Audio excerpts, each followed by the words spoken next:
Our next speaker is Dr. Jim Christ, and those of you who are regular attendees of our symposium know Dr. Christ very well. He's been the moderator of practically all of our symposiums, but today he's a speaker.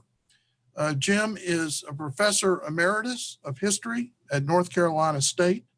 He's authored or co-authored 10 books related to Texas history and has received state, national, and international awards for his writings.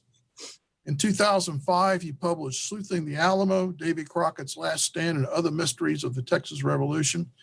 This is an outstanding contemporary perspective on the Revolution era, where he discusses some of the stories that emerged from that time frame.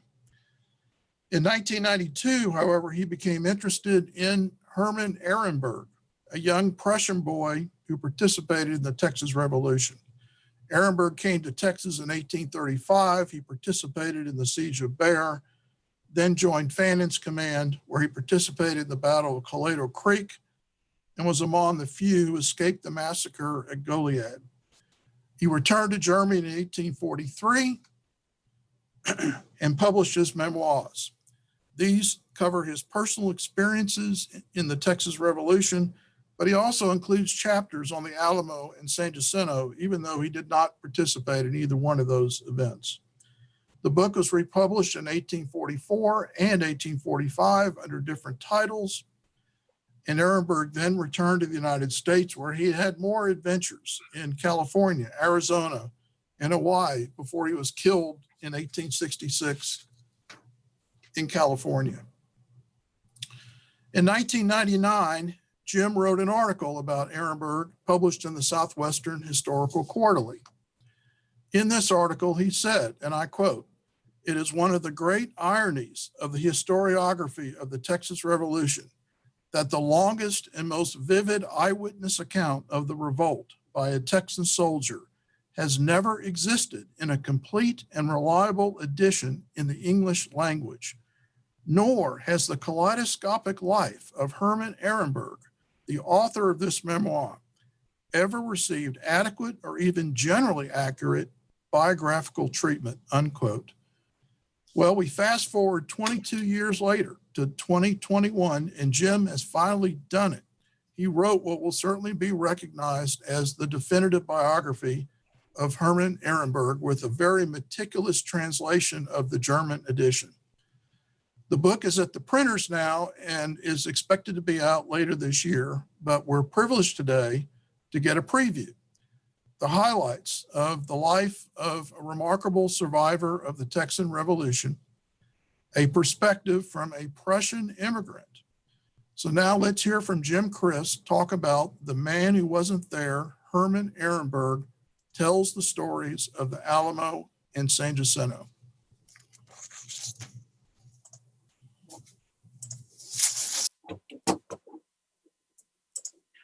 The man who wasn't there. Herman Ehrenberg tells the stories of the Alamo and San Jacinto. Herman Ehrenberg arrived in New York alone as a 17-year-old immigrant from Prussia in August of 1834. By mid-October of 1835, he was in Louisiana, where he signed up at a large public meeting as a volunteer with the New Orleans Braves, a unit which was critical to the Texan capture of San Antonio in early December. Though he slept for a few of the following nights of the Alamo, by the end of the month, he had left San Antonio along with many of his comrades in arms, intending to take part in a foolishly planned descent on Matamoros. However, he ended up instead at the Goliad Presidio under the shaky command of James Walker Fannin, who led his men in an ill-timed retreat during which they were surrounded, defeated, captured, and then imprisoned for a week in the Presidio before being let out to their wholesale slaughter. Through luck and pluck, Ehrenberg survived the massacre at Goliad and fled on foot once again alone as far east as the Colorado River, where he was recaptured by the Mexicans and put to work along with other Texan prisoners at the fort of Matagorda. It was here that he saw the Mexican army suddenly retreat in disarray upon word of their leader's disaster at San Jacinto. Although threatened, With a forced removal to Mexico, Ehrenberg escaped a second time and found his way back to the protection of the victorious Texans. Given an honorable discharge in early June, he tried for the next 4 years to make his living as a merchant in the Texas Republic, but hard times led him to sign up for military service once more, this time in a ranging company organized in Houston in 1840. Though he saw no combat in his service near the new capital of Austin, he developed while camping on the frontier what he called a bowel complaint, which sent him first to New Orleans and then back to Europe for medical treatment. While living in the Prussian city of Halle in 1842, Herman composed a dramatic memoir of his adventures as a soldier in the Texas Revolution. It was published in nearby Leipzig in 1843 and went into second and third printings over the next 2 years, becoming the most popular book about Texas to be published in the German-speaking lands in the 1840s. It is the longest and most vivid account of the war by any Texan soldier, but it was virtually unknown in Texas and not fully translated, even poorly, into English until the 20th century. Ehrenberg was obviously not present at either the Battle of the Alamo or the Battle of San Jacinto, but his memoir is a remarkable sample, nevertheless, of the attitudes and opinions of the common man of the Texas Republic, about the revolution in general, and about these two battles in particular. The central theme of his memoir is the superiority of the freedom-loving and hardworking Texans and North Americans generally to the servile and apathetic Mexicans. But his work also carried the constant reminder of his belief that a similar struggle for freedom and democracy was needed in Germany. Like so many young Germans of his time, he anticipated the precepts of what became the failed revolutions of 1848. But he departed Europe for North America soon after submitting his manuscript for publication. He sailed from Hamburg to New Orleans in the summer of 1843, and from there proceeded to St. Louis, took the Oregon Trail to the Pacific in the following year, and over the next 2 decades, lived a short but fulfilling lifetime of fame and at least some fortune in the American West before his tragic death in 1866. His chapters on the Alamo and San Jacinto contain an abundance of rumor, hyperbole, myth, and just plain falsehood. He witnessed neither battle, and there were no professional scholars around to set him straight. The late Texas historian Thomas Ricks Lindley dismissed Ehrenberg's Alamo narrative as nothing but lurid fiction. So why is it worth our attention? The prime reason is that this chapter contains the essence of the Texas creation myth, the story that the Anglo-Texans told themselves about who they were and what were their defining values and characteristics. It was a popular memory raised to the level of sacred myth that allowed their successful revolution to define their identity and that of generations of Texans to come. Historian Paul Andrew Hutton has described this Texas creation myth as a series of interrelated opposites, representing a holistic contrast, and indeed a contest of civilizations. The stories that embodied the myth contrasted freedom versus democracy, Protestantism versus Catholicism, the progressive culture of the United States versus the backward-looking culture of Mexico, Anglo-Saxons versus a mongrelized mixture of darker races, and ultimately, good versus evil. Any modern reader of Ehrenberg's memoir will recognize in his work each one of these invidious distinctions between Texas and Mexico, and they are almost all present in his story of the Battle of the Alamo. They are especially visible in his description of Santa Anna's army, which in his narrative of the earlier Texan capture of San Antonio, he had already compared unfavorably to the Democratic Army of the Texans, in which common soldiers elected their own officers, and every order was subject to the approval or disapproval of the subordinates. Conversely, Ehrenberg claims that many of the Mexican troops marched to Texas in chains And while this was literally true for some of the reinforcements brought to San Antonio by the Mexicans in 1835, Herman's contemptuous description of an army of reluctant convicts forced to besiege the Alamo is clearly an overstatement, if not a lurid fiction. Yet it contains more than a kernel of truth.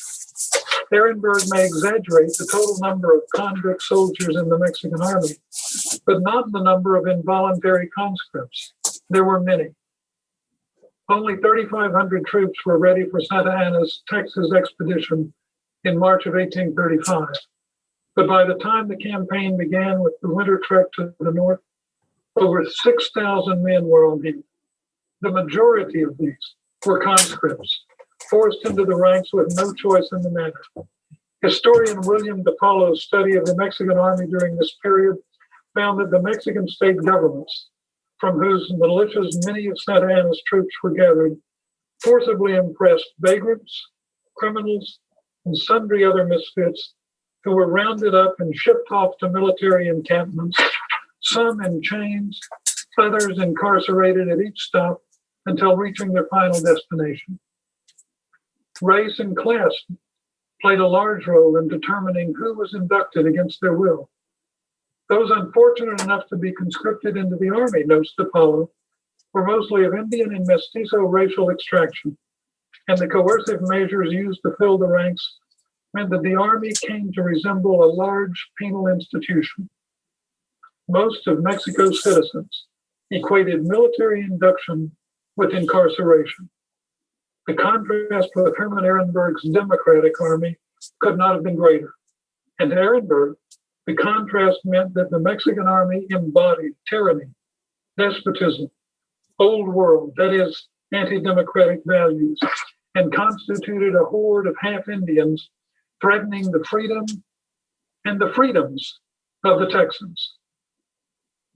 Ehrenberg's anti-Mexican attitude extended to the people of San Antonio, whom he accused, without evidence, of attempting on Santa Anna's orders to treacherously poison the Alamo garrison. But his account of the siege and fall of the Alamo is more than a pack of prejudicial lies and fantasies. He is correct that it was the third wave of attacking Mexican troops in the dawn of March 6th that finally mounted the walls and poured into the undermanned fortress. Major Evans, the Texan that Herman pictures with a torch, attempting to blow up the powder magazine, was identified as such by Alamo survivor Susanna Dickinson in an article published in the Telegraph and Texas Register in March 1836, identified as Robert Evans, the master of ordnance for the Alamo, acting under previous orders from Colonel Travis. And Ehrenberg's story of a crazed defender jumping from the rooftop is corroborated by the Mexican officer Jose Enrique de la Peña, who recalled seeing an unfortunate father with a young son in his arms hurl himself from a considerable height, both perishing at the same blow. Enrique Esparza, who survived the Battle of the Alamo as a child inside the chapel with his mother, testified that one of the two sons brought into the Alamo by defender Anthony Wolf was grabbed by his father, and both of them leaped off the high chapel wall to their deaths. Whether true or false, these were stories of the Alamo circulating in the Texas Republic and heard by the young Herman Ehrenberg from 1836 to 1840. The most intriguing of Ehrenberg's tidbits of second or third hand Alamo history is his statement that only David Crockett and 6 other men were still fighting when the core of Santa Anna's troops came over the walls. No matter how we translate the German word Kern, which can mean heart or nucleus, in addition to core, this sentence makes little sense given what we know of the battle, as many of the Texan defenders fell back into their barracks or other rooms as the Mexicans began to pour into the compound. But it strangely resembles the statement made by Sam Houston in one of his last letters to James W. Fanning. Quote, after the Alamo fort was carried, 7 men surrendered and called for General Santa Anna in quarters. They were murdered by his order. End of quote. Almost immediately, as the word of the Alamo's fall traveled eastward, other letter writers in both Gonzalez and Washington on the Brazos repeated the same story. 7 Texans were killed immediately after asking for quarter and denied the chance to surrender. Within a month of the battle for the Alamo, David Crockett had been named as one of these 7. A report in the New Orleans True American on March 29th said that Crockett was one of the number who cried out for quarter, but were told there was no mercy for them. But even this report, like several others, had made no mention at all of an attempted surrender and claimed that Crockett and his 6 companions died fighting, as the Texan officer Andrew Briscoe put it, like a tiger. It was only after Mexican soldiers and their companions, those who had actually seen the summary executions following the fighting at the Alamo, only after these Mexicans began to record their own versions of the event that a more complete story than that told by either Ehrenberg or Houston began to emerge. The first mention of an attempt by a Mexican General Manuel Castrillon to spare the lives of a half dozen or so Mexican defenders, including Crockett, at the conclusion of the battle, came in a letter written from Galveston Island by an American newspaper correspondent on June 9, 1836. A Mexican prisoner of war stated through the reporter that the last 6 surviving defenders were surrounded and ordered by General Castrillon to surrender under a promise of protection. Marching the men up to Santa Anna, Castrillon asked, "How shall I dispose of them?" Santa Anna flew into a violent rage and demanded to know why Castrillon was bringing prisoners to him against specific orders to the contrary. Immediately, Santa Anna's other officers plunged their swords into the bosoms of the defenseless prisoners. A similar account, most likely emanating from the same unnamed prisoner on Galveston Island, was written on July 19th, but not published in a Detroit newspaper until September of 1836. In a letter written to his brother in Michigan by George M. Dolson, the bilingual Texan sergeant told of the debriefing of a prisoner who told of General Castrillon's delivery of Crockett and 5 other prisoners to Santa Anna with the request that they be spared. Livid, Santa Anna berated Castrillon for his insubordination and watched as his more servile officers dispatched the captives within 6 feet of the Generalissimo's person. While the Dolson letter has come under intense scrutiny and has been labeled by some as nonsensical, a careful analysis of its contents reveals evidence that Dolson was indeed relating the results of his translation of the prisoner's Spanish language testimony. The Dolson letter was not discovered by historians and published in a scholarly journal until 1960. By that time, yet another Mexican account had appeared, written as a memoir by Lieutenant Colonel Jose Enrique de la Peña, but not published in Mexico until 1955 and appearing in English only in 1975. In what became in the late 20th and early 21st centuries the most controversial single account of Crockett's death, this Mexican officer wrote to Santa Anna, indignant at Castrillon's intervention on 7 survivors' behalf, ordered that they be shot, but that when the soldiers who received his orders hesitated, other officers stepped forward and with swords in hand fell upon these unfortunate defenseless men just as a tiger leaps upon his prey. De la Peña identified only one of the slain, David Crockett. The Dolson letter was not widely publicized in the 1830s, and the De la Peña memoir lay hidden until the mid-20th century. But there was one important confirmation of Castrillon's role in the execution of Crockett and the Alamo captives that was potentially available to the citizens of the Texas Republic. The memoir of Ramon Martinez Caro, the civilian private secretary of Santa Anna himself.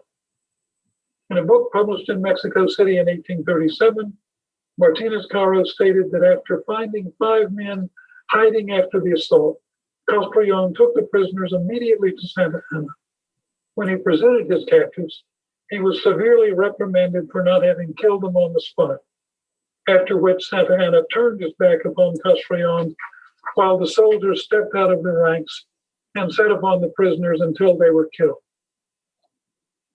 Though the eyewitness account of Martinez Caro did not appear in English until 1928, we know for a fact that Castrillon's attempt to preserve the lives of Crockett and the other Alamo captives was recognized in Texas during the decade of independence. The proof? On August 30th, 1843, around the same time that Ehrenberg's book was being published in Leipzig, a brief recollection by an officer of the Texan Army titled Random Sketches of the Revolution appeared in the Houston Telegraph and Texas Register, the premier newspaper of the young republic. After singling out a Mexican officer at the Battle of San Jacinto for his stoic bravery in the face of death, the Texan said that this Mexican officer is more particularly noticed as it was afterwards known he was the noble and generous Colonel Castellon who wished to save the life of Crockett at the fall of the Alamo. So with his garbled account of the last 7 surviving defenders at the Alamo, who almost certainly included David Crockett, Herman Ehrenberg was actually onto a fascinating and important story, but he didn't know the halfway. In the opening paragraph of Ehrenberg's chapter on San Jacinto, he tells us that General Santa Anna was so busy burning and pillaging the Texas colonies that he didn't notice Sam Houston and his Texan army lurking just across Buffalo Bayou from him as he torched the makeshift Texan capital of Harrisburg. There is some truth in this statement, but Ehrenberg's timing was off. Let's take a closer look. Although the Texans themselves burned the town of Gonzalez and San Felipe de Austin and the supplies therein in the midst of the retreat of Houston's army, Santa Anna was certainly burning and pillaging with gusto after he crossed the Brazos. While at the Fort Bend crossing, the Mexican general was told that the Texan government had relocated from Washington on the Brazos to Harrisburg. Immediately, Santa Anna and 600 of his troops set out on a 30-mile march to seize the rebel chieftains. Leaving at 4 in the afternoon on April 14th, the Mexicans pushed on after sunset, wandering in the mud and dark until finally stopping midway to their destination at 9 o'clock. Colonel Pedro Delgado described the next day's activities. On the 15th, at 8 o'clock, most of the stragglers having joined, we started again. At about noon, we reached a plantation abundantly supplied with corn, meal, sheep, and hogs. It had a good garden and a fine cotton gin. We halted to refresh men and beasts. At 3 o'clock in the afternoon, having set fire to the dwelling and the gin houses, we resumed our march. Santa Anna, with Delgado, the rest of his senior staff, and a cavalry escort, set out at a brisk trot and reached Harrisburg by 11 o'clock that evening. They captured 2 printers who were desperately trying to get out the latest issue of the Telegraph and Texas Register. The Mexicans tossed the printing press into Buffalo Bayou, but not before learning that the Texan president and his cabinet had left only a few hours earlier for the Galveston Bay port of New Washington. While Santa Anna spent the next day in Harrisburg, awaiting the arrival of his infantry and another parade of stragglers, he dispatched Colonel Juan Almonte to New Washington with the cavalry to catch the rebel politicians. And he sent Colonel Delgado, along with other troops, across a nearby bayou for some more looting and burning. There was a portent of dangerous things to come, however. Again, in the words of Delgado, we found 2 or 3 houses well supplied with wearing apparel, mainly for women's use, fine furniture, an excellent piano, jars of preserves, chocolate, fruit, etc., all of which were appropriated for the benefit of His Excellency and his attendants. I and others obtained only what they could not use. After the houses had been sacked and burnt down, a party of Americans fired upon our men from the woods. It is wonderful that some of us, camped as we were along the bank of the bayou, were not killed. The quartermaster sergeant of Matamoros was seriously wounded. This incident took place at 5:00 p.m. Still in no hurry, and leaving at the Almonte to capture the civil officers of the fragile Texas Republic, Santa Anna finally departed at 3:00 on the 17th for New Washington, having instructed Delgado to burn Harrisburg to the ground. It was not until the next day, April 18th, that Sam Houston and his army, after a 2.5-day forced march of 55 miles from Jerry Gross's plantation on the Upper Brazos, reached Buffalo Bayou opposite Harrisburg. This is the likely location from which Delgado had been surprised by gunfire from hidden Americans the day before. The men who shot at Delgado from the woods may well have been some of Houston's advance guard. The Texan general was routinely receiving information from scouts and spies who were monitoring Mexican movements. Ehrenberg says that Santa Anna did not notice Houston's army across the bayou, but the Mexican general had left the area the day before Houston's arrival. Santa Anna seemed to be not particularly concerned about the Texas Army's location, or even apparently about the odd bullets that had been fired at his troops from the trees the previous day. At New Washington, Colonel Almonte had barely missed capturing the Texan officials as their rowboat headed out to the flat-bottomed schooner Flash, waiting for them in the bay to take them to Galveston Island. But Santa Anna was still in no hurry. Arriving at New Washington on the 18th, he spent the next day seeing his troops fed with beef obtained from local cattle herds and sending Captain Marcos Barragan and a detachment of horsemen out to see if they could discern Houston's movements.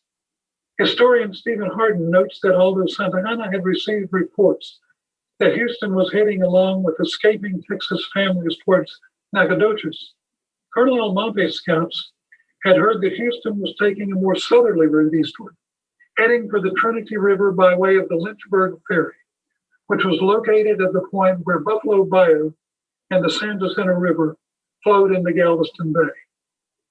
Martinez Cotto, Santa Anna's civilian secretary, reports that the Mexican commander was already planning to cross the San Jacinto River at Lynchburg in order to continue to the port of Anahuac. From the time that Urrea defeated Fannin and captured his men, Santa Anna considered the war in Texas virtually over and planned to leave for Tampico from some Texas port, such as Copano or Matagorda, at the opportune time.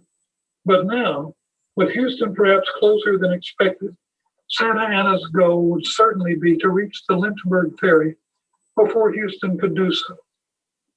By early morning on the 20th, says Colonel Delgado, all the major structures in New Washington having been looted and burned, the army was ready to move out when Captain Barragan rushed in at full speed, reporting that Houston was close on our rear and that his troops had captured some of our stragglers and had disarmed and dispatched them.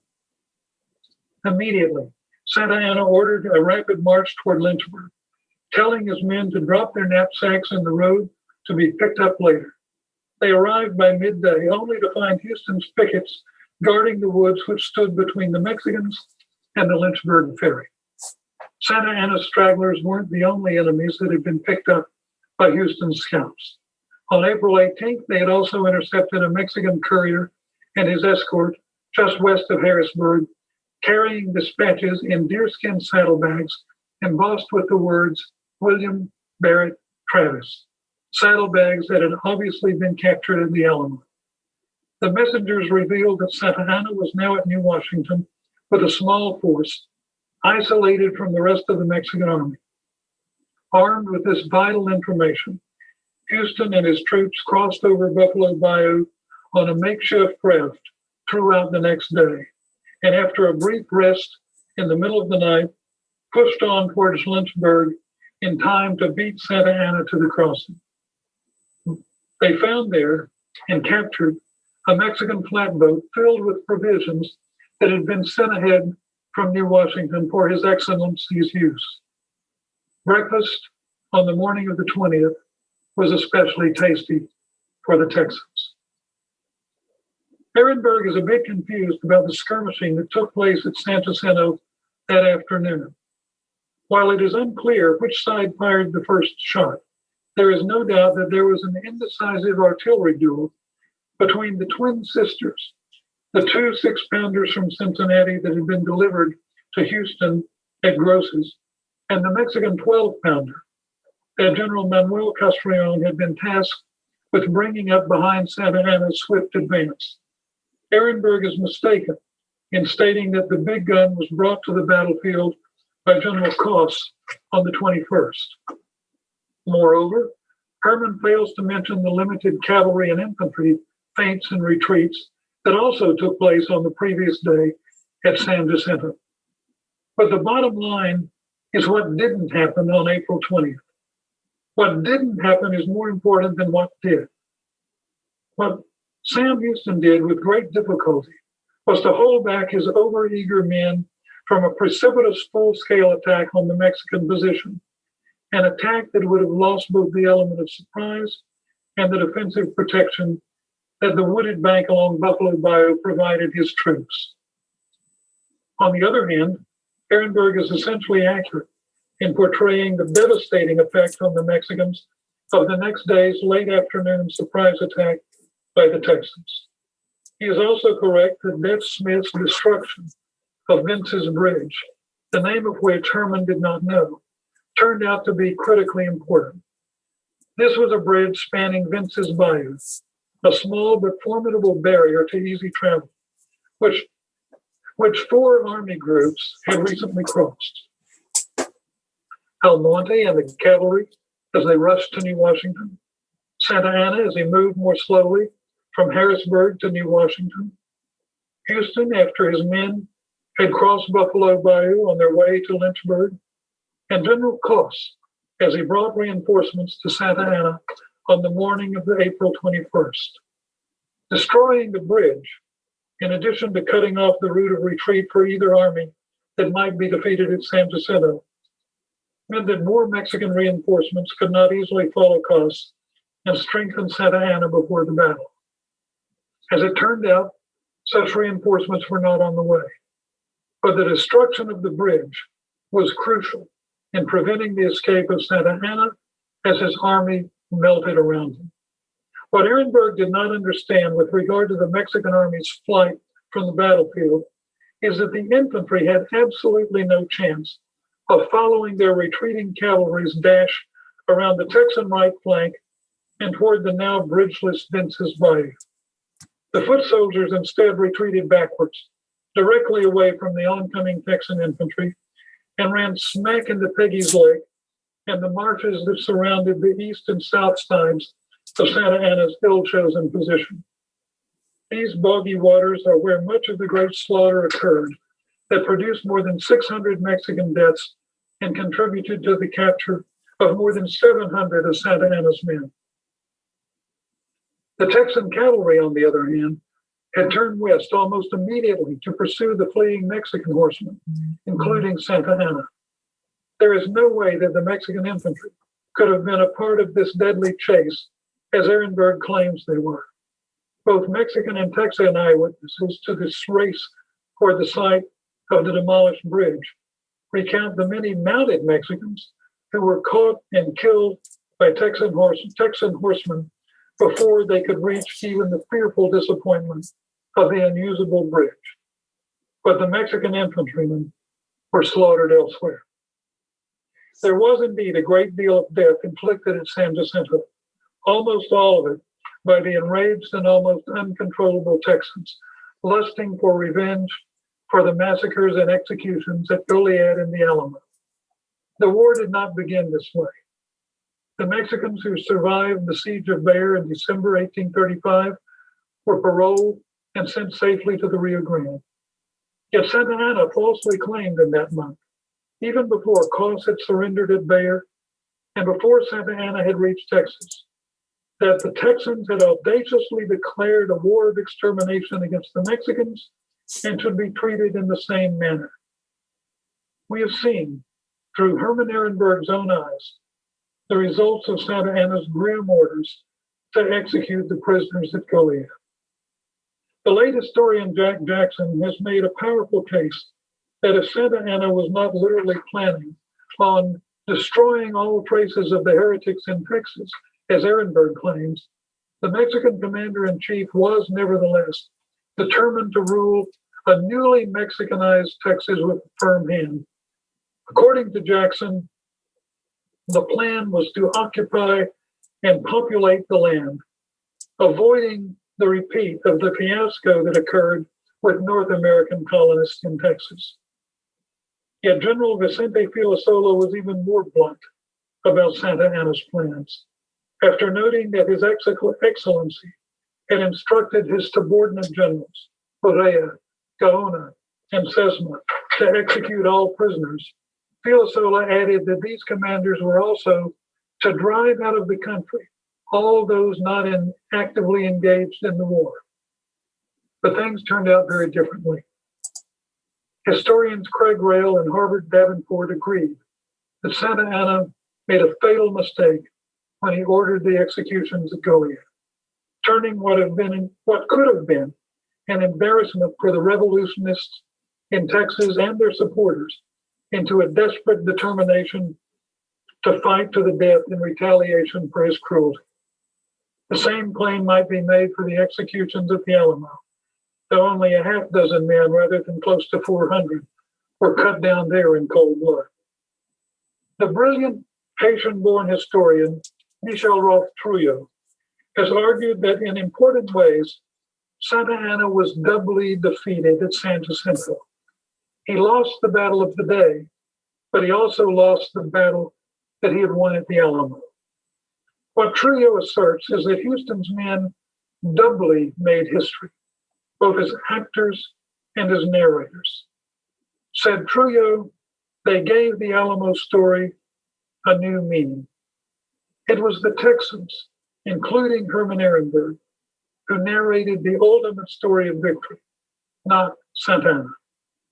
What had been the Mexican chieftain's ostensibly glorious victory at Bear was turned into a heroic but doomed defense by the vanquished Texans, and a mere prelude to Santa Anna's humiliating defeat by men whom he held in contempt, but who were determined to avenge their fallen comrades. Yes, Ehrenberg missed the battles of the Alamo and San Jacinto, but like the great majority of his fellow Texan citizens, he thought he knew what these battles meant. That whatever the privations of independence, Texans were destined for a greatness that they had earned and that they fully deserved.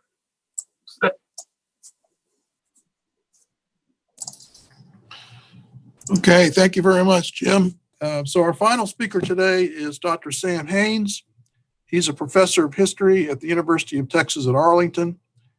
He specializes in 19th century Texas and American Southwest. He's the author of 3 books. He's an inductee of the Texas Institute of Letters, and he served as a consultant for PBS and the History Channel. He's currently the Bill and Rita Clements Senior Research Fellow at the Clements Center for Southwest Studies.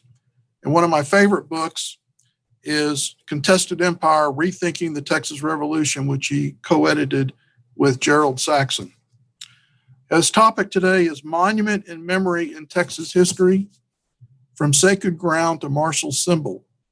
His approach is to give us some insight on how prominent women in the late 19th and early 20th century interpreted the Texas Revolution, and how that interpretation and their preservation efforts helped shape the public understanding of these events, and how that narrative changed over time and influenced heritage tourism in the late 20th century. So with that, I'd like to welcome Dr. Sam Haynes.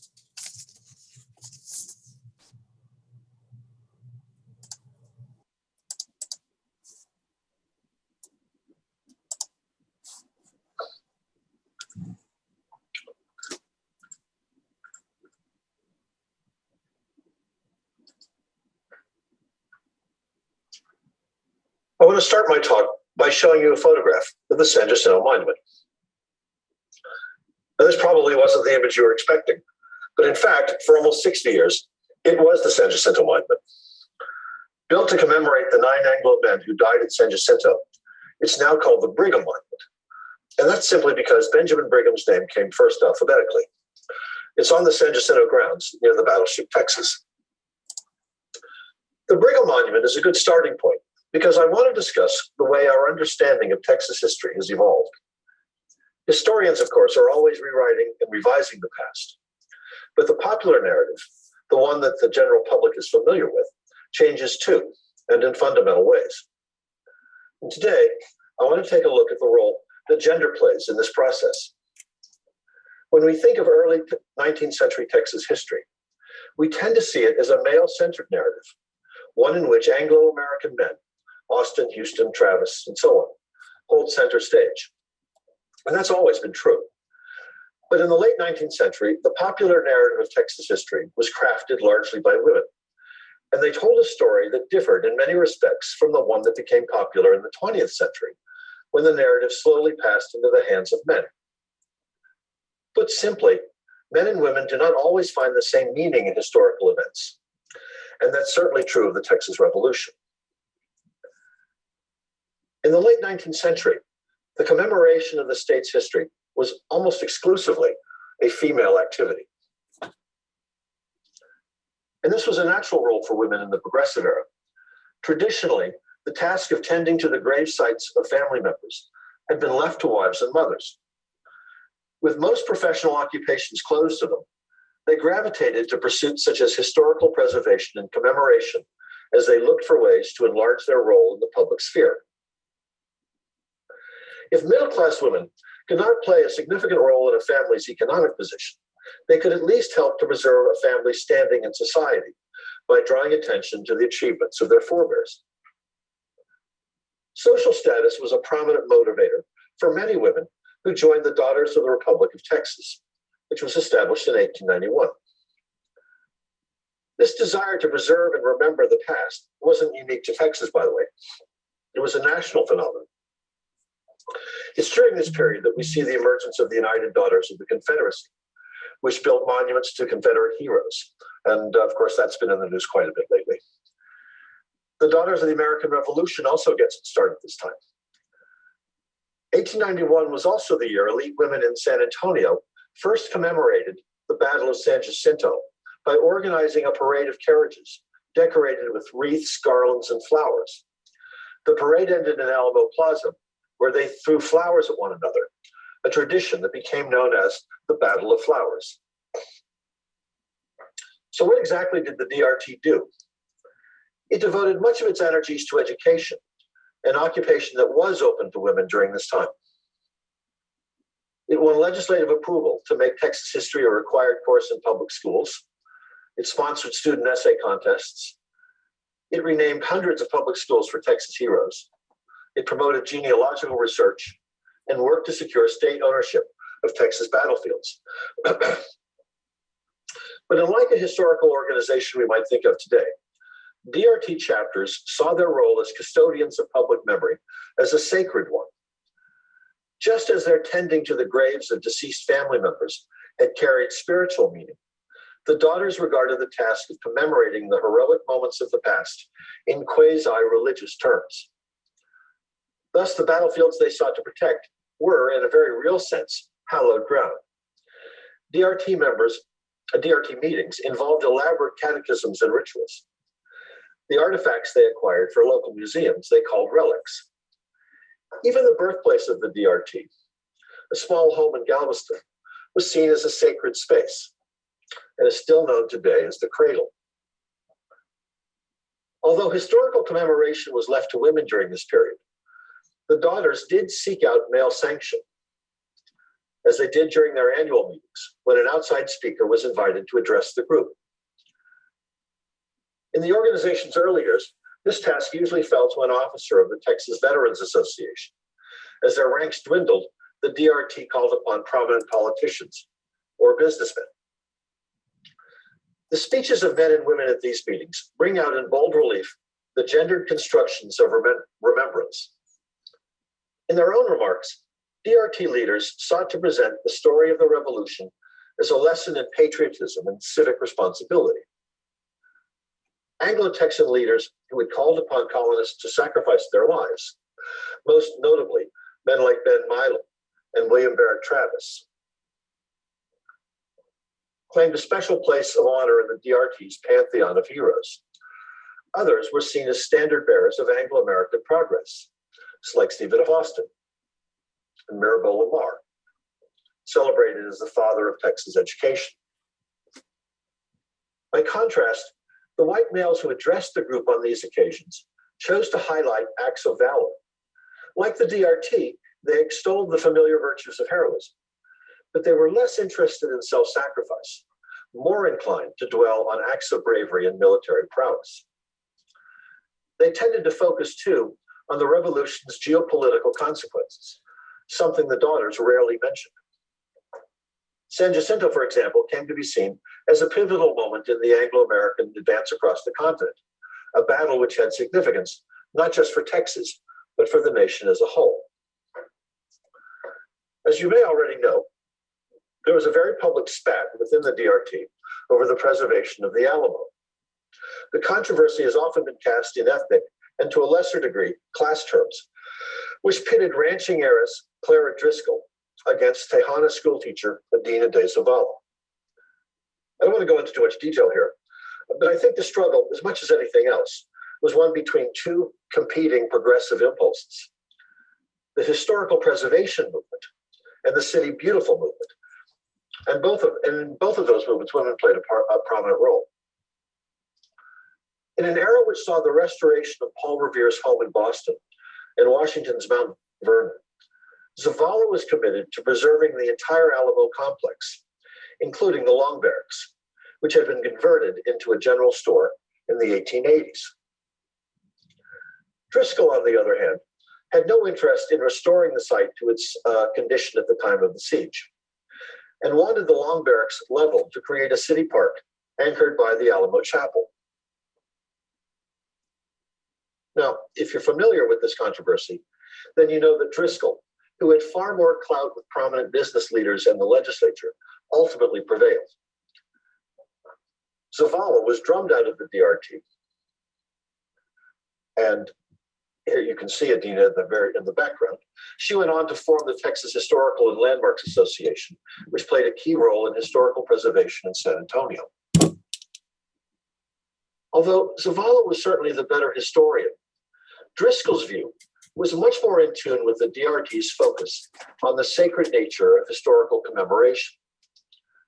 A devout Catholic, Driscoll viewed the distinct Alamo Chapel as an iconic symbol of Texas independence, but it was also something more, a symbol of the self-sacrifice and moral uplift that was so much a part of the group's late Victorian worldview.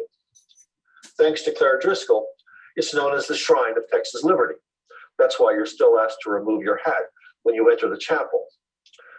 To further promote the Alamo as a sacred site, DRT members organized what became known as the Pilgrimage, a solemn procession from downtown San Antonio to the Alamo by candlelight, an event that still survives as part of the city's annual fiesta celebrations. It's really not until the 20th century that men start to take an interest in historical commemoration. And they do so for a pretty simple reason. With the rise of tourism, men saw that history could be big business. San Antonio civic leaders briefly considered an Alamo Heroes Monument that would help to promote their city, much like the Eiffel Tower had done for Paris. They envisioned an 800-foot structure that would include restaurants and offices. If you're wondering where the Alamo is, it's right here. Fortunately, the ambitious project never got off the drawing board. After World War I, tourism was no longer an elite pastime, but a ritual of citizenship for all Americans, the result of the combined efforts of civic boosters, railroads, and the automobile industry. Through media campaigns and travel guidebooks, an iconographic shorthand emerged as Americans began to know their country by its landmarks and landforms. It's during this period that we see popular memory used to define American regional identities. New Mexico had its Pueblo villages. The South had its plantation homes. California had its Spanish missions. These are all part of this phenomenon. And this posed a problem for Texas as a tourist destination. Just what exactly did Texas have to promote? The sprawling state was too big to be identified by a single geographic feature, like Arizona's mesas, while heritage tourism required a unique built environment. Texas had a few Spanish missions, of course, but they were all in San Antonio. You couldn't see them anywhere else in the state. A New York newspaperman, Theodore Price, had an answer to this dilemma. In a speech to a gathering of advertising executives in 1923, he suggested that the state focus on what he called its glorious romantic history. Now, Price wasn't an historian, and he didn't know much about Texas history. All he knew, really, was that it had been a frontier at one time. Of course, the frontier era didn't last very long, and there wasn't much left of it to see. And that, as it turns out, seems to have been something of a blessing in disguise. If Texans couldn't point to a tangible history, they were free to craft and imagine one. Whereas tourism in other regions was built upon a visible past, a physical or a built environment. In Texas, the frontier existed simply as an organizing framework. Its mythic history became a jumble of familiar archetypes, a pastiche of rugged pioneers, a ragtag army of Texians fighting Mexico, cowboys on the open range, and so on. The story of Texas now became less about a chain of events and more about what might be called a frontiering spirit. In the early 1930s, momentum began to build for a celebration to commemorate the 100-year anniversary of Texas independence, which would promote the state and bring in much-needed tourist dollars. I don't think you can overstate the importance of the campaign to rebrand Texas in 1936 and its impact in fashioning the historical narrative that is so familiar to us today. Such an effort could only have been undertaken during the New Deal. It required the marshaling of human resources on an unprecedented scale, a partnership of the public and private sectors working collectively to craft a new image for the state. And I think the centennial serves as an inflection point where DRT and other women's groups, where their control of the historical narrative begins to slip away. There was some effort to consult women's groups. Half of the 22-member Texas Centennial Commission were women. Clara Driscoll was one. But the group was quickly relegated to honorary blue ribbon status as power devolved upon the all-male Board of Control, which alone allocated state funding for centennial events. A three-man advisory board of historians came up with a list of monuments and historical markers, but snubbed Adina de Zavala, who offered her services as a consultant. More importantly, it soon became clear that the DRT and male business leaders had very different views about key moments in the state's past. The DRT saw Texas history as a linear narrative, with the state passing through several phases. Just as they celebrated the pioneer phase, they also acknowledged the antebellum era that followed. Actually, many DRT members were also members of the United Daughters of the Confederacy, and they were proud of the state's Southern heritage. A women's centennial committee in one city proposed building a fully functional plantation home staffed by Southern belles, with African Americans performing Negro spirituals. The Southern Women's Memorial Association commissioned a statue of Robert E. Lee for a public park in Dallas. But elsewhere, the Texas role in the Confederacy merited barely a footnote in centennial observances. Male business leaders had no interest in emphasizing the state's Southern roots. By the 1930s, the South had become an economic backwater, lagging far behind the rest of the nation. Instead of dwelling on the Civil War and the fight to defend slavery, they embraced the image of the pioneer, but not for nostalgic reasons, but as a forward-looking symbol of progress. The cowboy, too, occupied a central place in the narrative, a figure who connected the past to the present, as well as the future. The tension between these two very different gendered narratives is best illustrated in the way the state's four largest cities, San Antonio, Houston, Dallas, and Fort Worth, celebrated the centennial. In Houston and San Antonio, cities that could claim a connection to the events of 1836, the DRT did manage to maintain some degree of control in shaping the narrative. In keeping with Clara Driscoll's vision of the Alamo Chapel as a sacred ecumenical symbol, the DRT invited the Archbishop of San Antonio to deliver High Mass in Alamo Plaza before a crowd of 20,000 people, flanked on the dais by nuns, priests, and novices.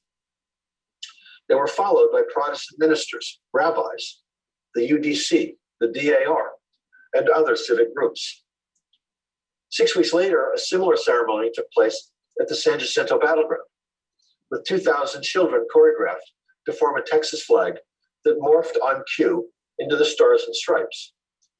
Beneath an enormous canopy erected on the site where the monument would later stand, 26 bishops conducted a field mass before a crowd of almost 100,000 people. This was the largest crowd ever assembled in Texas at that time. NBC Radio broadcast the event live to the nation. There was no emphasis whatsoever on the sacred character of these events in the celebrations that took place in Dallas and Fort Worth. The centerpiece of the centennial program was the World's Fair, hosted by Dallas. Why was Dallas chosen? The city didn't even exist in 1836. Simply because Dallas business leaders easily outbid San Antonio and Houston for the right to hold the fair. They were determined to promote the city as a mecca of economic progress. The dilapidated state fairgrounds south of town were transformed into a gleaming air-conditioned complex of Art Deco buildings. As in previous fairs, corporate sponsorship helped offset construction costs. General Electric was an underwriter for the Hall of Electricity. General Motors sponsored the Hall of Transportation. The story of the state's independence from Mexico was sidelined in the push to show that Dallas, in the middle of the Depression, was open for business. But it was the centennial observances in Fort Worth where the decline of women as custodians of the state's history could be seen most clearly. Although better known as a meatpacking center than a stopover for cattle drives, in recent years, Fort Worth had embraced its cowtown identity, holding an annual stock show that traded on the cowboy life popularized in dime novels and films. Fort Worth's counterfeit cowboy image was personified by this man, Amon Carter, who was something of a drugstore cowboy himself, a traveling salesman before establishing a local media empire. He was credited with giving the town its famous nickname, Where the West Begins, placing the slogan on the masthead of his newspaper, the Fort Worth Star-Telegram. In the early planning stages of the Frontier Centennial in Fort Worth, there appeared to be every indication that the city's club women would play a prominent role. The Fort Worth Women's Club looked forward to providing visitors with a taste of the city's heritage, establishing a raft of committees to create historical exhibits. The group proposed to clothe female greeters at the fairgrounds in period costume, as you can see in this photo. But that would change when Amon Carter hired New York impresario Billy Rose to direct the Fort Worth celebration. A Barnum-esque showman, Rose viewed the exposition's frontier motif as little more than a vehicle around which to frame a New York-style extravaganza. The event drew from a range of frontier and Old West tropes to create a themed space without regard to time and place. The entrance to the Midway included a Republic-era frontier fort, and that led visitors into a generic Western boomtown with a saloon and dance hall, blacksmith shop, hitching posts, and so on. Rose sharply reduced the role of Fort Worth women's groups. He gave them a small museum to run. And they were horrified, to put it mildly, by his use of female sexuality as part of the Centennial's marketing strategy. In recent years, such fairs had tested the norms of propriety offering burlesque entertainment on the Midway to a male audience, and the Fort Worth Fair was no exception. Miss Fort Worth, seen here, became the iconic symbol of the exposition. Rose also hired 150 showgirls from New York City and signed Sally Rand, whose fan dance had caused a sensation at the recent Chicago World's Fair. Here's a picture of Sally Rand's Nude Ranch Review. Fun fact, the performers were wearing flesh-colored body stockings. There was only so much you could get away with in Fort Worth in 1936, apparently. More enduring than the centennial celebrations themselves was the federally sponsored monument building program. Unlike the statues erected by women's clubs of the Progressive period that could be found in cemeteries, city parks, and courthouse squares, centennial projects dominated the civic landscape. The WPA would oversee an extensive public works program to memorialize the revolution and the history of the state, reconstructing forts, placing hundreds of historical markers, and commissioning the construction of 20 statues. But only one of those statues commemorated the role of women, the rather generic pioneer woman, which can be seen at Texas Women's University in Benton. The driving force behind the construction of the San Jacinto Monument was Houstonian Jesse Jones, then serving as head of the Reconstruction Finance Corporation. For Jones, who shared the view of men who had addressed the DRT in its early years, the construction project was an opportunity to finally establish San Jacinto as one of the most decisive battles in history. Famously disregarding WPA guidelines that it should be shorter than the Washington Monument, Jones added the star to make it 15 feet taller, and in so doing, elevated the Texas Rebellion to a position alongside Washington's own revolution against Great Britain. The San Jacinto Monument took 3 years to build, and the United States was a very different place in 1939. By that time, the nation's attention had shifted from the Depression to the specter of war in Europe. The story of the revolution, etched into the friezes along the base of the monument, now hinted at a new set of contemporaneous concerns. Whereas earlier narratives had emphasized Anglo-American cultural superiority in the contest with Mexico, by 1939, the roots of the conflict were attributed to unscrupulous and despotic leaders, that's Santa Anna, of course, who now became a useful stand-in for modern dictators. One panel, the one you see here, lists the many states and countries the rebels came from, leaving no doubt that totalitarian aggression could only be defeated by a broad multinational alliance. The monument reflected growing geopolitical concerns in other ways, too. Amid the need for allies to combat fascist aggression, FDR's good neighbor policy took on heightened significance. In 1941, the directors of the San Jacinto Museum unveiled an ambitious plan to establish a repository for Latin American archives, to make it a research center that would promote hemispheric cooperation. The irony of making San Jacinto a symbol of Mexican national humiliation, a site of Pan-American solidarity, was apparently lost on the board of directors. In any case, the plan was shelved amid budget cutbacks as the nation mobilized for war. As citizens of the world's preeminent military power after 1945, Americans grew much more accustomed to a muscular defense of their ideals. And Texas' fight for independence now seemed to hold lessons for the nation as a whole. Invited male speakers at the ceremonies, held each year at the Alamo in San Jacinto, held up the Texas Rebellion as an object lesson in the struggle for freedom as they invade against godless communism and other perceived threats to the United States. So when the US Navy decommissioned the battleship Texas in 1948, the state park seemed a perfectly logical choice for the vessel's permanent home. The San Jacinto battlefield's transformation as a symbol of American military power was complete. By the post-war period, the popular historical narrative had become tailored to appeal exclusively to white men. The call to sacrifice issued by William Barrett Travis and Ben Milo that had once resonated so powerfully with club women of the Progressive era would still be part of the story in the 1950s. But with the onset of the Cold War, With the narrative firmly in the hands of men, a cult of hypermasculinity focused greater attention on the Alamo's alpha males. Davy Crockett swinging old Betsy, Jim Bowie with his enormous knife. Virile champions of the Anglo-American frontier, they projected an image of strength, ready to save Texas, which in movies of the period often seemed inhabited only by helpless, dark-eyed senoritas from a tyrannical foe. We've come to accept this male-dominated narrative over the years so thoroughly, in fact, that we've lost sight of how the story has changed since it was constructed by women. So when we think of the battle reenactors of the Alamo,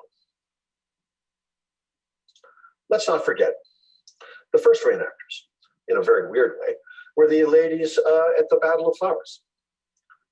And we've all seen how this period of Texas history can be used as a marketing tool.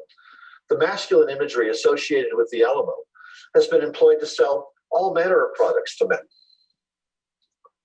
mostly beer and cigarettes, actually. But there was a time when the Alamo siege was considered an appropriate vehicle to reach female consumers. And so finally, when we think of the San Jacinto Monument as a tribute to American military achievement, we shouldn't forget that this was a view that did not figure prominently in the way progressive women saw the battle. Their own monument was a memorial in the truest sense of the word, a site of remembrance for the 9 Americans who had died there in 1836.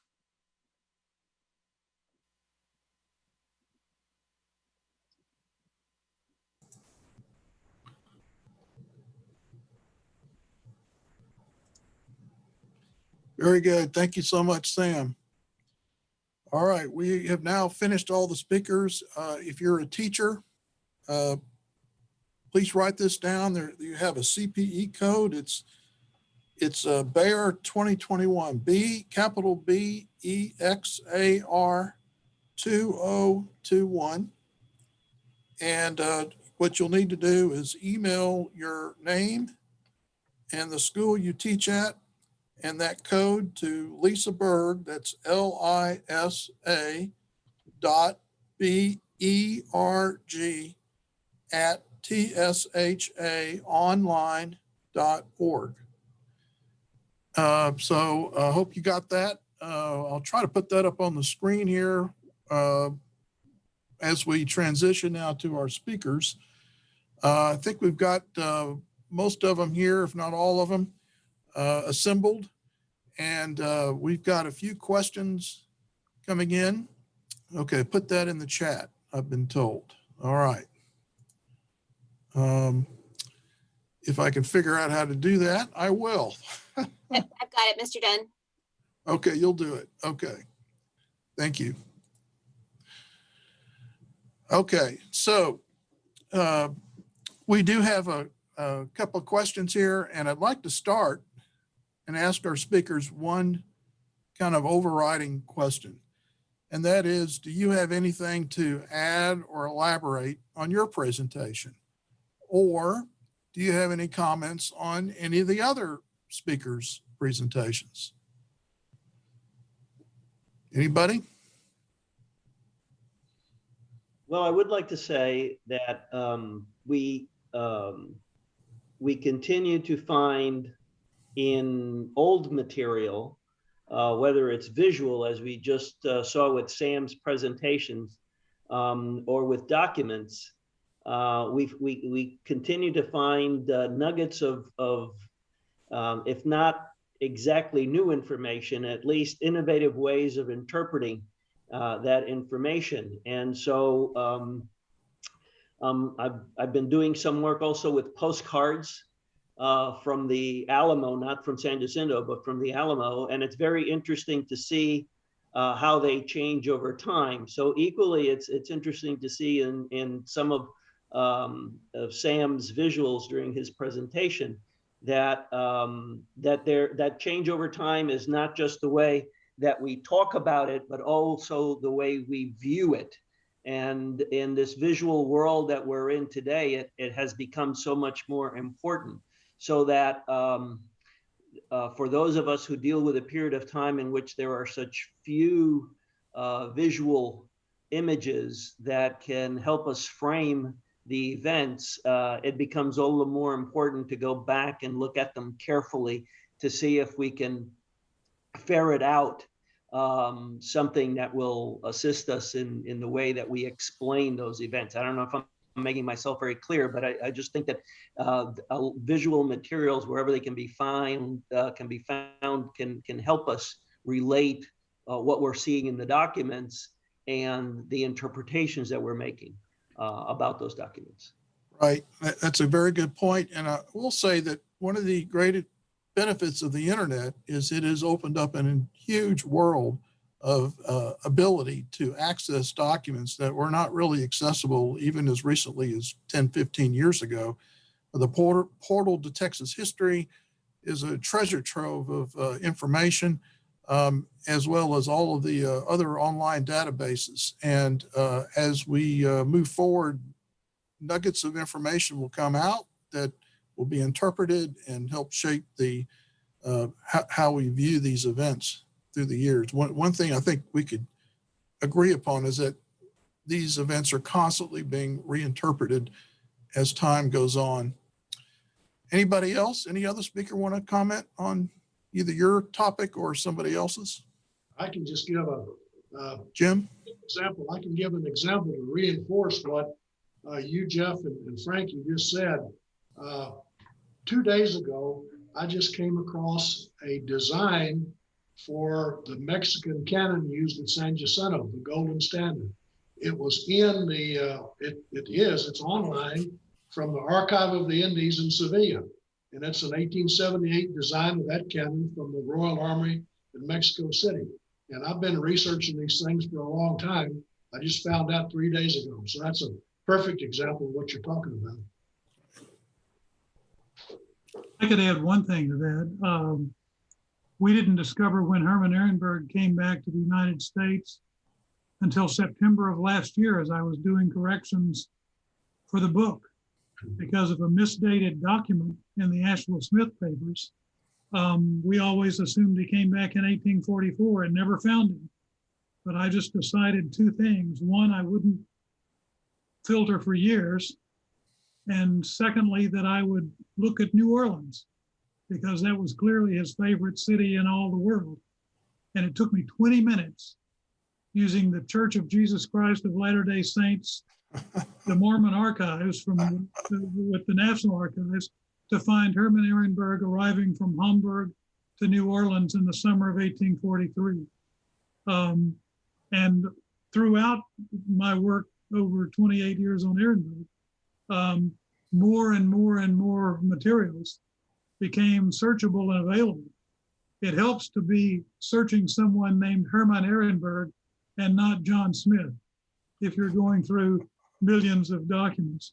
I would just say one other thing in praise of the other four speakers, and that is that the variety of approaches and information that came from the decision to look at myths and misconceptions was just amazing.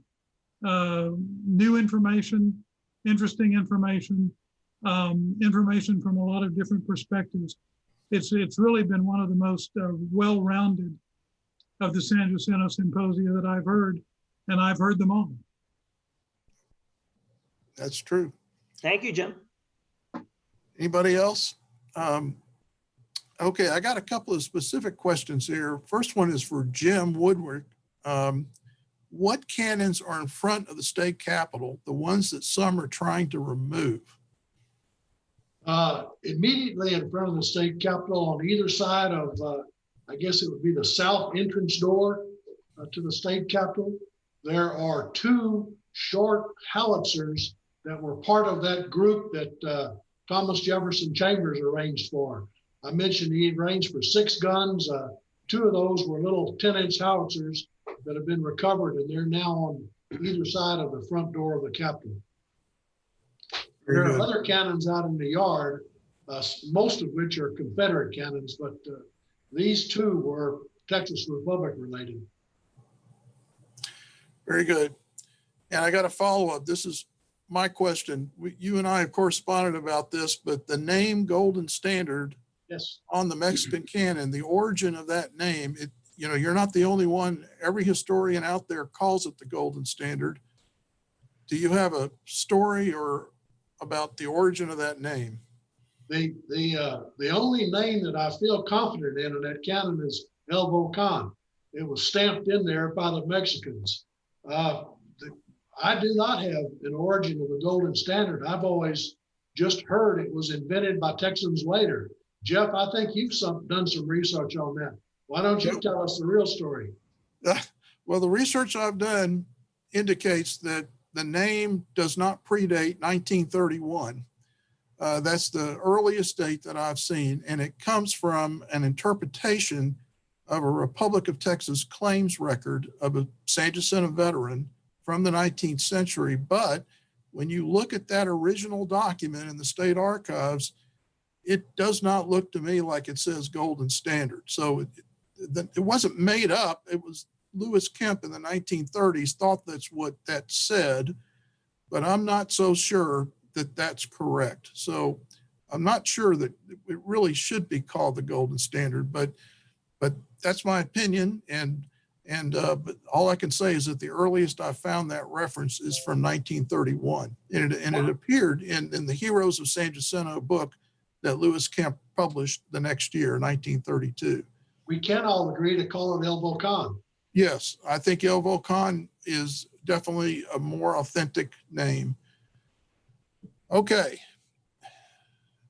Next question.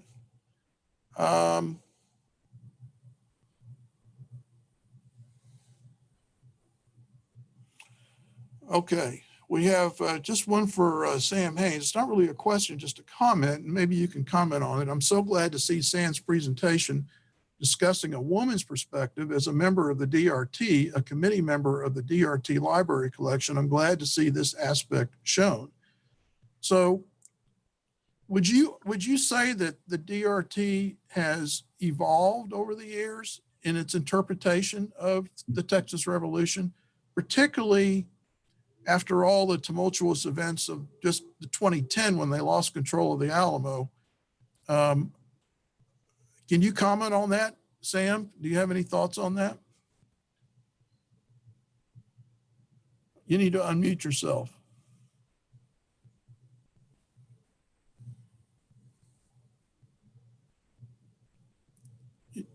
Can you unmute yourself? Uh-oh. Okay. Okay, we're having trouble there with Sam. It would be the lower left-hand corner. Okay. All right.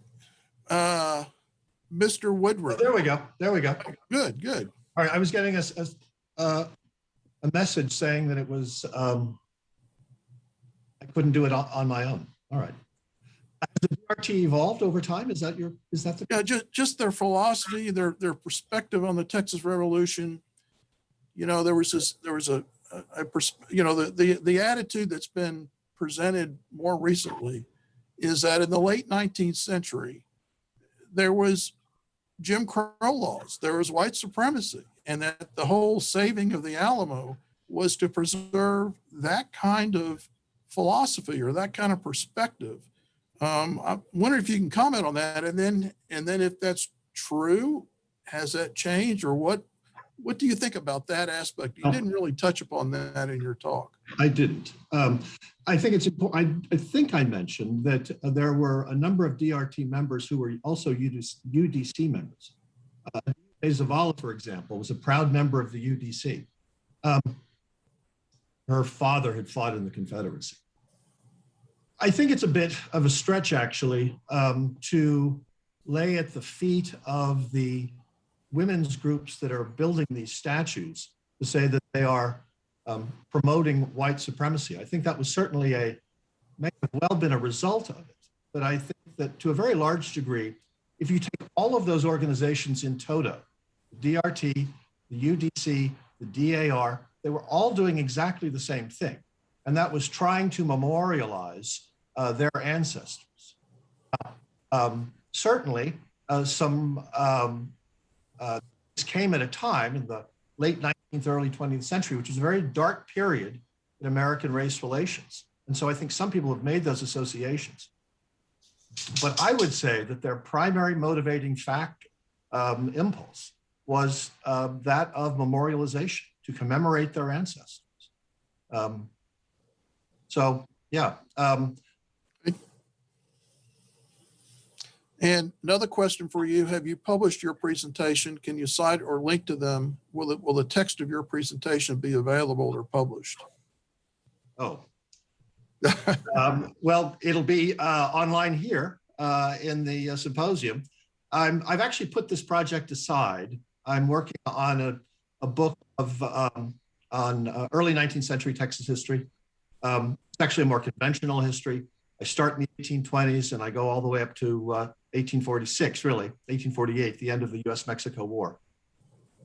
And that project, my publisher is telling me I have to finish in June.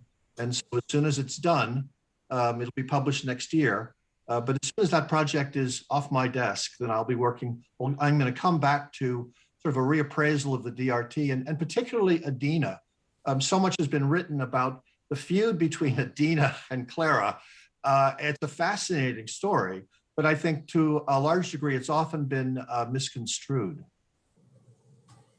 Okay. I don't want to go into too much detail there, but it's certainly a debate which really does frame our understanding of the Texas Revolution and the meaning of the Alamo. So it's something that we need to take a really good, hard look at. And I don't know that we've really done that. I would just say, in response to the question, that the DRT has gotten a lot of criticism in the 20th century. And I think that's a bit unfair. And not because they were better historians than the men who followed them, simply because there are different narratives which we need to understand when we look at the Texas Revolution. And we can look at those narratives through gender, we can look at them through ethnicity, in all kinds of different ways. And so I did give a talk that was similar to this about a year ago. And a teacher asked me which narrative is correct. And my response was, well, that's really not the right question. There are just simply many different narratives, many different prisms through which we can look at these events. And that's what I would say about that. Got it. Well, it certainly is a timely topic. So I've got a question here. Maybe this is for Jim Crisp, but anybody can chime in on this. Is the line in the sand at the Alamo fact or myth? I just read Stephen Harrigan's book and it indicates it is a myth, but his book is fiction. What's the truth? Well, the story of the line in the sand came from a man named Zuber. Zuber was a young person at the time of the battle. He wasn't there. He claimed that Moses Rose, the man who allegedly left the Alamo when Travis gave him permission to do so, showed up as the Zuber's home and repeated the speech that Travis had given. It wasn't until, I think, 1873 that Zuber said he had a miraculous restoration of memory and wrote the speech of Travis with the line in the sand. He later acknowledged that he had made up at least one, maybe two parts of that story. So is there any contemporaneous documentation of that? No. It's Zuber and only Zuber. And Zuber was something of a self-promoter. He lived very long, well into the early 20th century, and told a lot of stories. Let me just follow up on something Sam Haynes said. One of the things I noticed when I got caught up into the Davy Crockett controversy was how things had changed between the 50s and 60s, and even as early as the 90s and the beginning of the 21st century. I noticed on the part of both Alamo conservators like the DRT and Alamo reenactors that in the 50s and 60s, they tended to take their cues and their documentation from the movies. Yeah. As one reenactor told me at one time, I used to try to be John Wayne, and now I'm actually trying to be Davy Crockett based on historical documentation.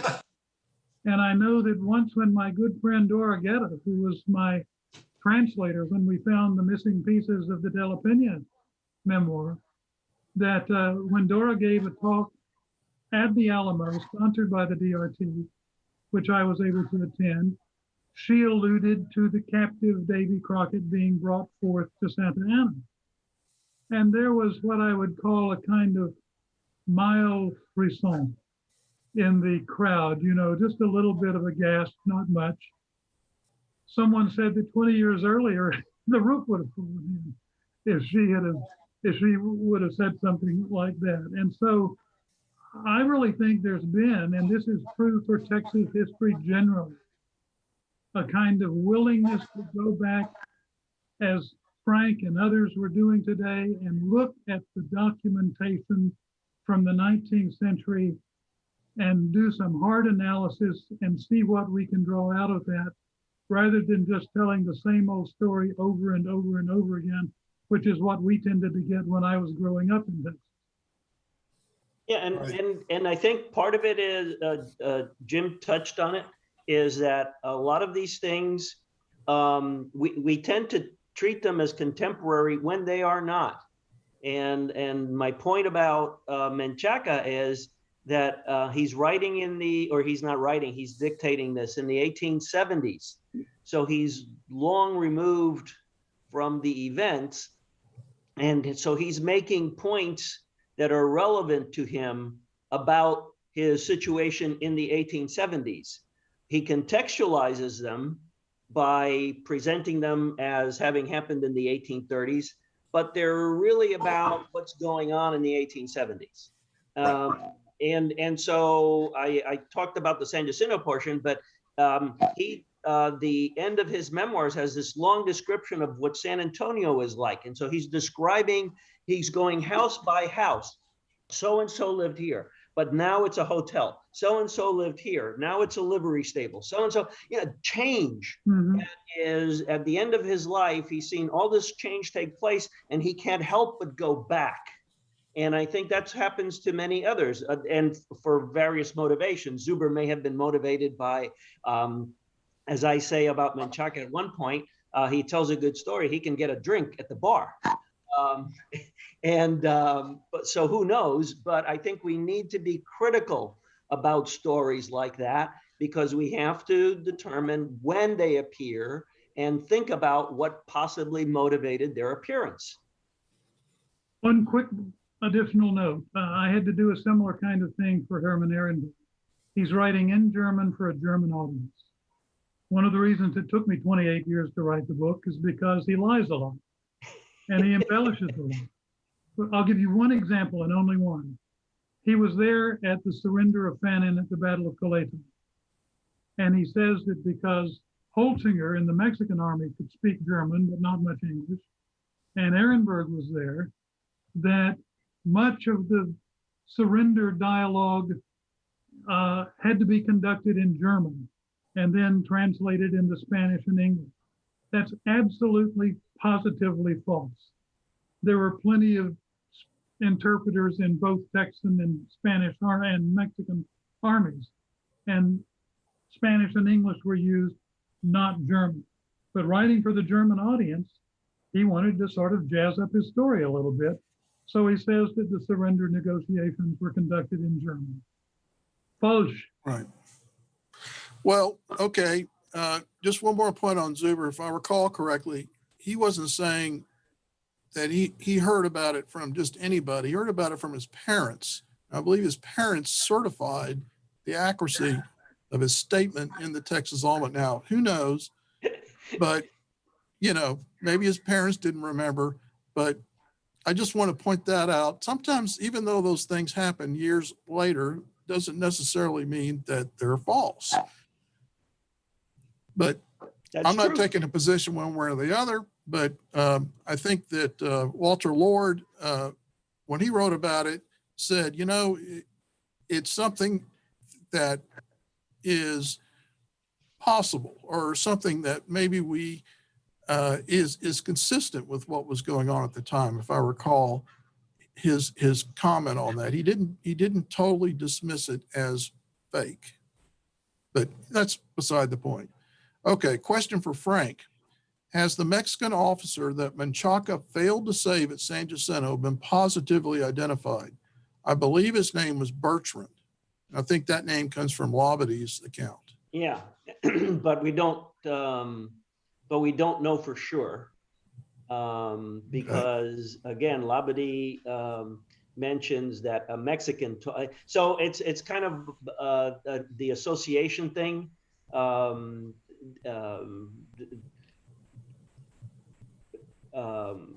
There's just not enough evidence of Menchaca actually having done a particular act that's been attributed to. It's kind of the equivalent of the way that Mary Magdalene is portrayed. She wound up being associated with the prostitute, but it's never clear that she is the prostitute. Right. It's just an association that's made. So in Labade's account, the Mexican is turned into Menchaca, but we have no way of knowing for sure, because what Menchaca later on in his writings isn't referring to it. So he would have been the one to, if it had happened, you would think he would have made the case for perhaps who it was. Menchaca also says one other thing later on, and I didn't bring this up, but he talks about Santa Anna recognizing him from when Menchaca would still have been a boy, and Santa Anna was a junior officer in Texas in 1813 under Arredondo. And it's a real stretch to think that Santa Anna would remembering a boy running around town from that long ago. So again, it's just critiquing, analyzing the document, and then trying to parse out why he might have made the comments that he made. Right. Question for Sam Haynes. In memory of Jan DeVault, do you, Sam, have any comment about the role of the DRT in obtaining San Jacinto battleground for the state? You only briefly touched on it. Say that. Do you have any thoughts or comments about the role of the DRT in obtaining San Jacinto battleground for the state? Well, I mean, I think we owe the DRT a tremendous debt. They were obtaining battlegrounds and they were preserving sites, and men simply weren't even remotely interested. Right. We have to give the DRT their due, and Right. and I think we haven't over the years. So, and then of course there's the more recent controversy over we're losing control of the Alamo, which I don't know if people are aware of that, but I think it's probably a good thing to take the Alamo out of private hands. But at the same time, I think that the DRT was not treated particularly well in that process.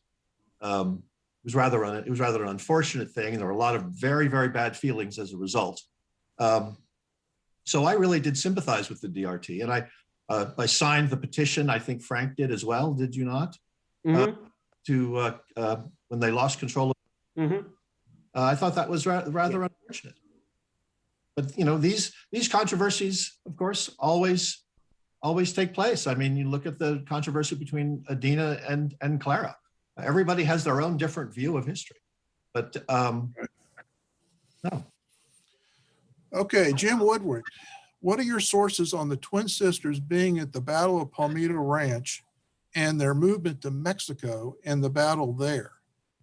Is the Alamo 18-pounder, I guess the second question, is the Alamo 18-pounder actually Swedish 9-pounder later bored out to an 18-pounder? Maybe you can understand what he's saying. I do. Let me answer the second one first. The answer is yes. That was pretty well defined within the last year by a group of people working on the replication of that 18-pounder at the Alamo. And it's been, I think, largely proven without question that gun originally was a 9-pound Finsbach cannon made in Sweden that got bored out to 18 pounds. It has an identical twin mounted in the city park at Goliad. The only difference being that the twin has its original bore. So the answer to that's yes, that was a Swedish gun that got bored out. The first question that was about how do we know about the Battle of Palmito Ranch and then the subsequent stuff, that's almost totally directly taken from those archives that I can't remember what one of the other speakers mentioned earlier. The archives about the Union and the Confederate Army's correspondence at the end of the war. It is explicitly clear when you go in there about what happened, not only at Palmito Ranch, but also about the transfer of those guns from Fort Brown going over to the Mexican side and being given to Mejia, who was the governor there, the general there, and then ultimately going down to Querétaro. So if you want the documentation there, you look at that 1865 version of letters in the records of the Union and Confederate Army. Very good. Here's another question for you. The Come and Take It cannon at Gonzalez, the very famous cannon used in the first battle of the Revolution. The histories I've read is that the cannon was mounted onto the axle and wheels of an ox cart when the settlers learned the Mexican army was coming to reclaim it. Yet it was used to fire occasionally to keep scouting Indians away. On what was it mounted in the first place? There were two cannons at the Battle of Gonzalez. One of them was the one we know as the Come and Take It cannon. It was a bronze 6-pounder that was a really old Spanish cannon that was loaned by the officials in San Antonio to Gonzalez in 1831. That gun was mounted on the wheels of Albert Martin's cotton wagon and rolled to San Antonio. The other cannon was a very small esmeril, or a quarter pounder actually, and that gun was obtained from the Mexicans in the Battle of Velasco in 1832. It got brought to Gonzalez. It's a little small gun. It got brought to Gonzalez early on. It was mounted on a homemade carriage from the sawed off chunks of a cottonwood tree, and it never made it to San Antonio. That homemade carriage seized up Sandy's Creek, and it got thrown in Sandy's Creek, rediscovered later on, and it's currently on exhibit at the Gonzalez Memorial Museum. It, by the way, did fire the first shot in that Battle of Gonzalez. It's very clear in the Mexican Commander Castañeda's report of those two battles. He talks about the esmeril, the little gun, was fired first, and then later on, the cañón was fired several times. So the proof of two cannons really comes from Castañeda's report of that battle. Very good. We've got some really interesting comments here about cannons. They're not really questions. I just encourage people to look at the chats and see that. So we don't have Steve Harden here for technical reasons, but there are a couple of questions for him, and maybe some of the other speakers can answer this. The first one is it known who shot Johnny Jenkins and why? A quote unquote suicide with a gunshot wound to the back of the head and with no weapon found is a bit fishy. Anyone care to handle that hardball? No, I don't want to touch that one. Okay. Well, I read the book. It's a great mystery. I read the book, and it looks more like a suicide than a murder. There were a lot of reasons for the suicide. He was about to get indicted for arson. Two of his depositories had gone up in flames, and the second one was really suspicious. He had talked to someone about how to commit suicide by using a balloon and a revolver.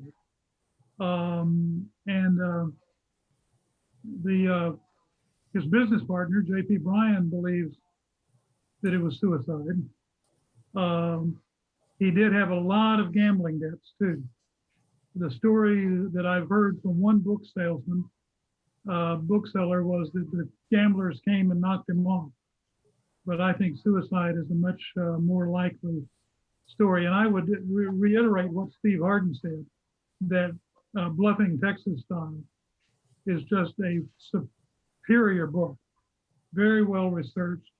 And Steve is also right that it doesn't do justice to the actual accomplishments of Johnny Jenkins, who was extremely supportive of me when I began my Texas history work, and whose 10-volume Papers of the Texas Revolution not only made Steve's career possible, but made my work possible. I could not have done my book or a recent chapter I did for another book without having that a magnificent 10-volume Papers of the Texas Revolution.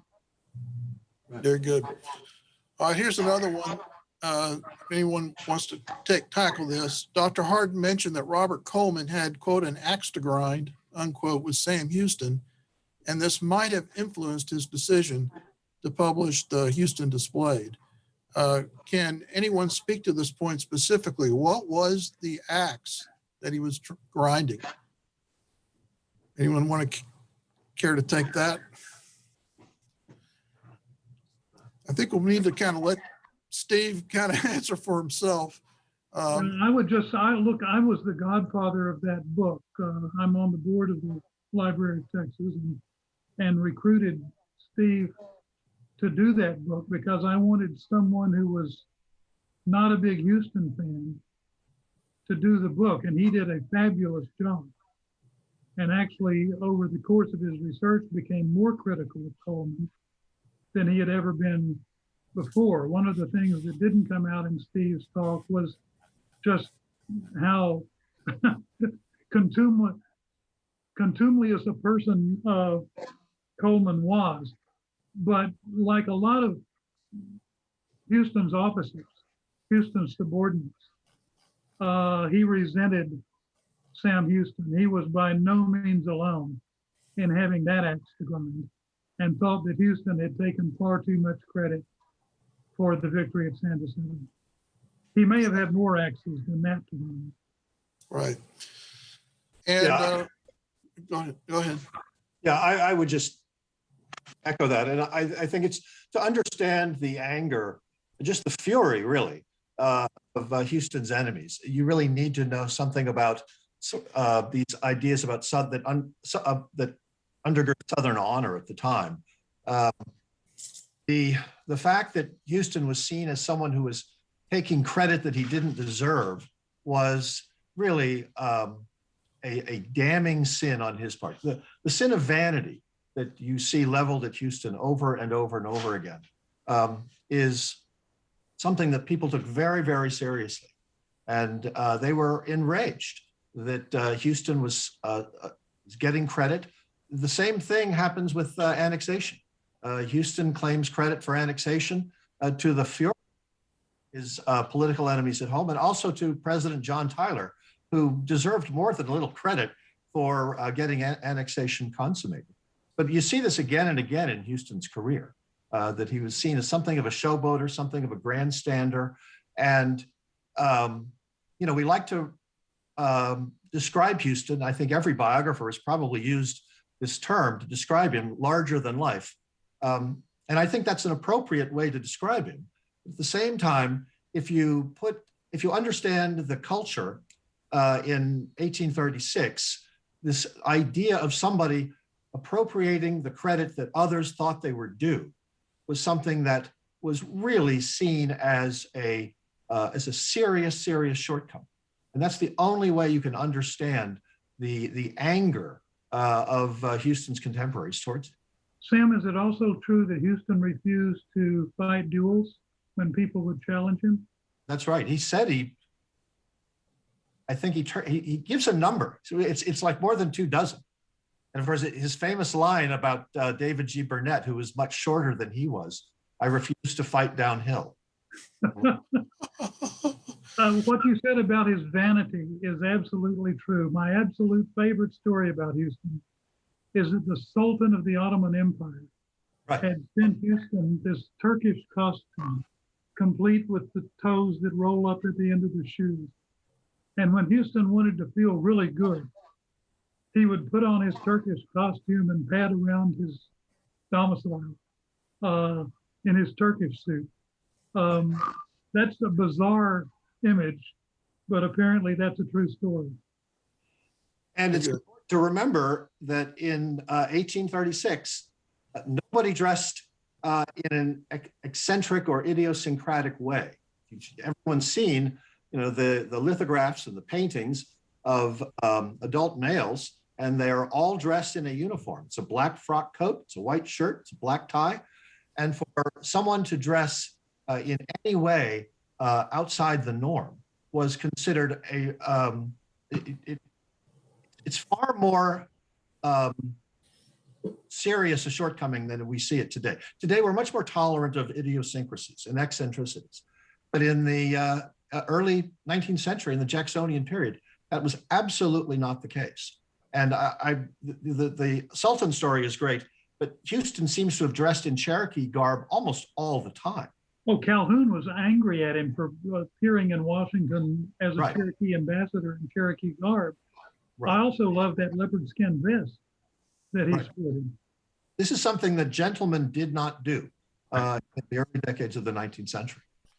Oh, I got a follow-up question here. What about Houston having different ideas about respecting Native peoples and others? Would that make people critical of him? Yes, and it's absolutely true. It's really hard to find someone who takes the view that he does of the Cherokees and other tribes. He really is an outlier in that regard. It's quite extraordinary. Law is much more part of the mainstream. Houston's Indian policy in both terms, the first term and the second term, were really quite extraordinary, but particularly the second term. I don't know, I don't want to go on in great detail here, but the Treaty of Towak Springs in the fall of 1843, where he brings together all of the tribes of Texas, Cherokees, Chickasaws, Caddos, and even the Comanches, which was really the great coup. That's an amazing thing, bringing all of those tribes together. Very little is established at that treaty, and it's not ratified by the Texas Senate. The act of bringing all of those tribes together in a great conclave at Torrey's Trading House is really an astonishing story. Houston also wrote defenses in public, in the press, of Indian intelligence, Indian legal rights, Indian landholding rights. He was about as much Indian as he was anything else. I would just add that that's what got me onto Ehrenberg, because the way I got onto Ehrenberg in 1992 is that there was this speech quoted by a number of historians, an anti-Indian, anti-Mexican speech by Sam Houston. He didn't write it. He didn't speak it. That was Ehrenberg writing in German in 1842. And that's what made me, first of all, come to Sam's rescue as if he needed it. And secondly, start looking up Ehrenberg, because no one knew who the hell Ehrenberg was in the 1990s. Virtually no one knew who he was. Okay, I've got one other question here. Can anyone comment on the case of Forbes, who allegedly killed a Mexican woman? What details can you provide about this situation?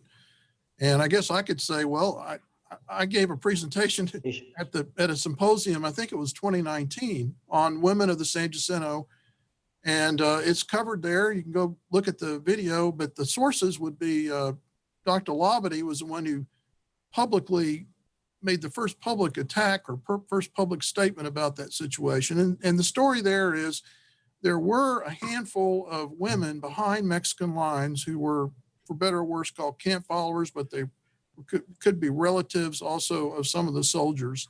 Unlike the Texan side, there were no women on the Texan side, but there were a handful of women. A couple of them actually escaped and made it back to Mexican lines. At least one did. And the others were captured, but one was killed. And Colonel John Forbes, the quartermaster, was accused of that. But the publication didn't come out until 1858. And a very famous libel lawsuit resulted over that. The transcripts of the depositions are available. They're not published, but you can find them at most of the university libraries. But Jeff, let me give a plug to you to that article you did on women of San Jacinto in the book that Mary Shear edited called Women of the Texas Revolution. right. That's available. It's still in print. And if any of you out there in the audience want to read more about women in the Texas Revolution, that's a really great source for those stories. Yeah, and of course, we go into the real famous story of Emily D. West, which hasn't been mentioned today, who was. Oh, yes, it has. You just did. I just did. Okay. Who famously was alleged to be in Santa Anna's tent at the time the Texas attack, quote unquote, distracting him. And that story has been also almost exhaustively narrated. But the article that I wrote in Mary Shear's book discusses that incident. And I believe I also did a symposium talk about that some years ago as well, just focused on that particular topic. It's very, very interesting. It's interesting about this whole episode and even gets with Sam is what we know about the Alamo comes from a woman, Susanna Dickinson, and an African-American, Joe, the slave. And it's really most of what the Texans knew about the Alamo came from them. And it's amazing that even in San Jacinto, that the few women that were there made an impression, or at least later on became part of the literature, the Emily D. West story and the Mexican woman who was killed. And so it's these are interesting aspects of the two battles that are just coming. And also in Goliad, you have the Angel of Goliad, the woman who helped save some of the Texans. So these stories are important, and they're beginning to come out and be more prominent. Jeff, I'll also plug the article that you and Jim Lutzweiler did on the Yellow Rose of Texas. That is the song itself, which was written long after the Texas Revolution. And Right. nothing to do with San Jacinto, although popular myth has made Emily West into the so-called Yellow Rose of Texas. But the Handbook of Texas Online, I believe, has that article that you and Jim Lutzweiler did on the Yellow Rose of Texas. It's really an amazing story of the music and the myth. Right. Okay. Final question. Is there a website where we can rewatch the symposium? And after the editing process is finished, it will be posted probably both on TSHA's website and the San Jacinto Battleground Association's website as well. We keep records of both of them. But so without further ado, I'd like to thank each of our speakers. I'd like to thank everyone who signed up and listened this morning to our presentations. I'd like to thank the sponsors of our 2021 symposium. Heather Wooten, who is executive director of TSHA, wanted to say something, but we had some technical difficulties there. We really appreciate this. Hopefully next year we'll be live, and maybe we'll even have a virtual component to it as we're learning how to use this new technology. But thank you very much, everybody. And this will conclude our 2021 San Jacinto Symposium. Bye-bye. Thank you, Right. Jeff. Thank you. Thank you.